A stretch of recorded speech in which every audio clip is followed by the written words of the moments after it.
యెహోవా పర్వతమునకు ఎక్కదగిన వాడెవడు? ఆయన పరిశుద్ధ స్థలములో నిలువదగిన వాడెవడు?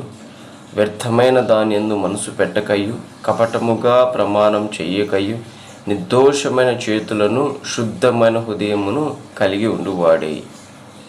ప్రియ దేవుని సహోదరి సహోదరుడా, ఈ వాక్యం ధ్యానం చేస్తున్నప్పుడు మీరు వీక్షిస్తున్నటువంటి మీరందరూ కూడా ఈ లేఖన భాగాన్ని క్షుణ్ణంగా బాగా మీరు పరిశీలించేవారై ఉండాలన్నమాట.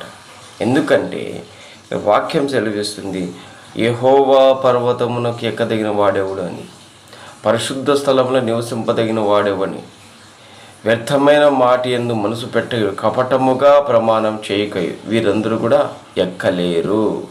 నిర్దోషముతో అనగా పవిత్రమైన రక్తంతో కడగబడినటువంటి వారు, ఆ యొక్క శుద్ధ హృదయము కలిగి ఉండువాడే దేవుని యొద్ద